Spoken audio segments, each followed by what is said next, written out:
আমরা ইনশাআল্লাহ যদি এই সুযোগ পাই মাদেরকে বাড়তি আর একটু সম্মান করব, যেটা হবে তাদের প্রতি ইনসাফ। আমার মা, তিনি তার গর্ভে সন্তান নিচ্ছেন, সন্তানকে বুকের দুধ দিচ্ছেন, তার বুকটাকে সন্তানের জন্য বিছানা বানাচ্ছেন, এই সন্তানকে লালন পোষণ করছেন, আবার তিনি ক্ষেত্র বিশেষে একজন পেশাজীবী হিসেবে দায়িত্ব পালন করছেন। আমারও 8 ঘন্টা, তারও 8 ঘন্টা, এটা কি তার উপর অবিচার নয়? আমরা গেলে ইনশাল্লাহ তাদের কর্মঘণ্টা কমিয়ে দেব, তার সন্তানের হক আদায় করার জন্য এবং মা হিসেবে তাকে সম্মান করার জন্য। এটাই হবে তাদের প্রতি ইনসাফ, এটা কোনো দয়া নয়। ইনশাল্লাহ আমরা যদি 8 ঘন্টার জায়গায় তাদের জন্য 5 ঘন্টা করি, তাহলে মারা এতই সিনসিয়ার, এতই কমিটেড, তারা চিন্তা করবে যে সরকার, যে দেশ আমাদেরকে এই সম্মান দিয়েছে, আমাদের উচিত 8 ঘন্টার কাজ 5 ঘন্টায় সেরে দেয়। মানুষকে যখন সম্মান দেওয়া হয়, তখন সেই মানুষটা পুরুষ হোক মহিলা হোক, তার সমস্ত যোগ্যতা উজাড় করে এই সম্মানের প্রতিদান দেওয়ার চেষ্টা করে। এটা হচ্ছে আমাদের দাবি। ডিজাইন, এলিগেন্স, বিউটি, সেরা পণ্য সবার জন্য জেভিকো। অবশ্যই আমাদের এক বোন খুব মায়া করে বলেছে, আমি তো প্রবাসীদের বুটের বিরোধিতা এই কারণে করেছি যে যা বুঝতে পারছে সব বুট জামাত পেয়েছে। আরে যদি জামাত মানুষের মন জয় করে নিতে পারে, তা আপনি পারেন না কেন? আসেন না, এই রাইসে আপনারাও প্রতিযোগিতা করেন। আমরা তো কাউকে না করছি না, কিন্তু আমরা তো এ পর্যন্ত কোনো প্রবাসীদেরকে বলছি না যে বুটটা আমাদেরকে দিয়ে। তারপরেও তারা অস্থির, রাতের ঘুম হারালো। এখন সিডেটিভ খাইও নাকি ঘুম হয় না। আমরা কি করতে পারি বলে? আমাদের কি করার আছে? এই ধরনের ডিসরেসপেক্ট মানুষের রাইটসের প্রতি দেখানোর পরেও কিভাবে কিছু মানুষ রাজনীতি করে, এটা আমার বুঝে আসে। আল্লাহ তাআলা তাদেরকে সুবুদ্ধি দান করুন। সম্মানিত ভাই এবং বোনেরা, যারা যেতে পারবেন না এখান থেকে দোয়া করবেন, কিন্তু ভোটটা মিস করবেন না। এই ভোট আপনাদের হাতে তুলে দেওয়ার উদ্দেশ্যটা কি? আর কোনো কিছু প্রবাসীদের জন্য বললাম না কেন ডিটেইলস?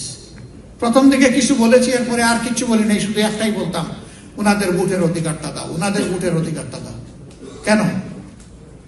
এই একটা অধিকার হচ্ছে আপনার বেটো পাওয়া। এটা যদি আপনাদের হাতে আসে, বাকি সকল অধিকার এটার গোলা ধরে চলে আসবে ইনশাআল্লাহ। রেমিটেন্স বন্ধ করার এই সিদ্ধান্ত দেওয়ার কারণে দেখেন না থরথর করে কেঁপে উঠেছিল। সেই প্রবাসীরা যদি ঐক্যবদ্ধ আবার বলে আমাদের এই অধিকার না দেওয়া পর্যন্ত আমরা আবার রেমিটেন্স শাটডাউন করে দেব, এবং আগামী নির্বাচনে ইনশাআল্লাহ যারা আমাদের অধিকার খর্ব করছেন তাদেরকে আমরা মেহমানদারি ঠিক মতোই করব। এই 5 আগস্টের বিপ্লব শুধু স্বদেশীরা আমরা করি নাই, দুনিয়ার বিভিন্ন প্রান্তে যারা ছিড়িয়ে ছুটে আসেন সকলেই এই যুদ্ধে সামিল ছিল। বিশেষ করে একটা নিউক্লিয়ার বোমা এত কাজে লেগেছিল, এটি ছিল স্টপ রেমিটেন্স। আর $1 পাঠাবো না, তাদের তখতে কাঁপিয়ে দিয়েছিল।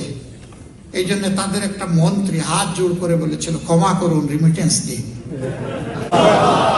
আমরা সব জায়গায় যাচ্ছি আর বলছি, ফেরি করছি যে আপনারা তো ফিনান্সিয়াল রিমিটেন্স দিয়ে দেশের লাইফ লাইনটা মেনটেন করছেন, এবার আমাদেরকে আরেকটা গুরুত্বপূর্ণ রিমিটেন্স দেন।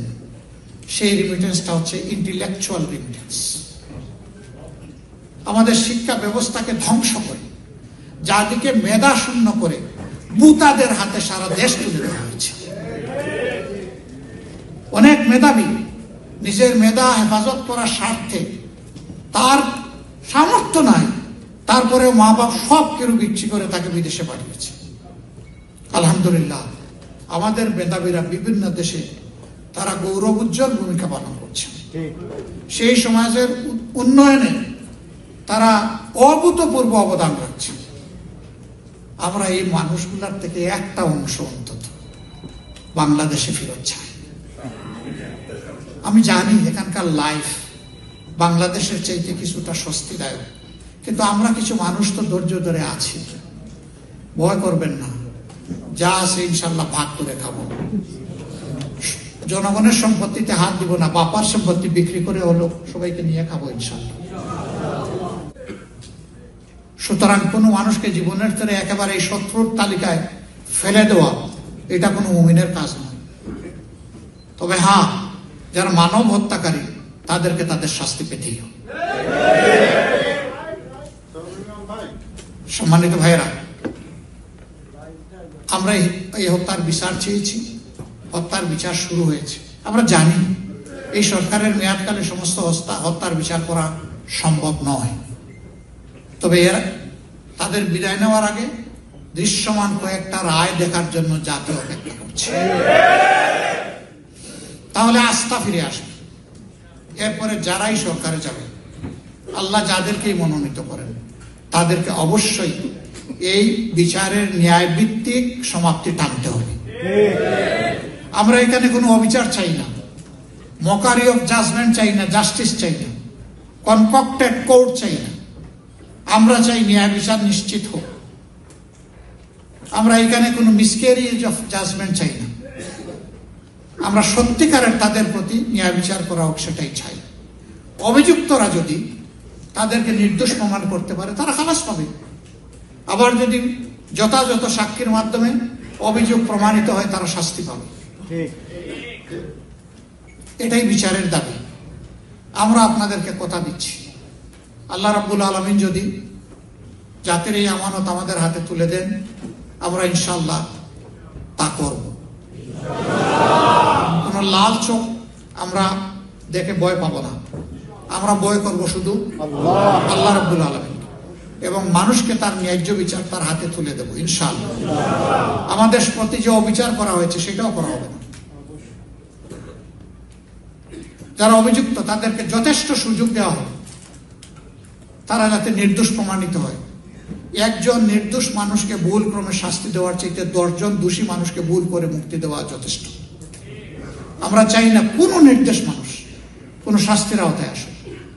কিন্তু যারা মানবতার বিরুদ্ধে যুদ্ধ করেছে এবং অপরাধ সংগঠন করেছে, মানবতাকে রক্ষার জন্য ন্যায় বিচারের মাধ্যমে শাস্তি তাদের পেতেই হবে।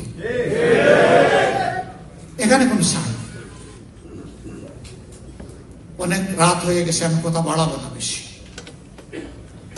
ভোটের জন্য, আপনাদের ভোটের জন্য আমরা লড়াই করেছি ভাই। আমাদেরও ভোট ছিল না, আর আপনাদের একেবারে কোনো ভোটের তালিকায় ছিল না।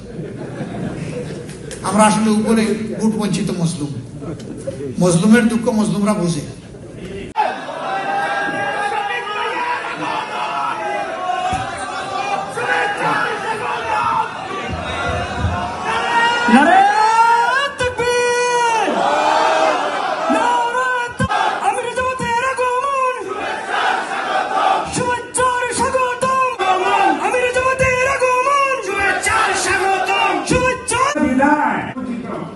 আমাদের সব এই নিয়ে চিন্তা করা দরকার যে আমরা কি করে ইসলামের সৌন্দর্য তারা বুঝতে পারে, সাথে তারা মেসেজ নিতে পারে ইনশাআল্লাহ।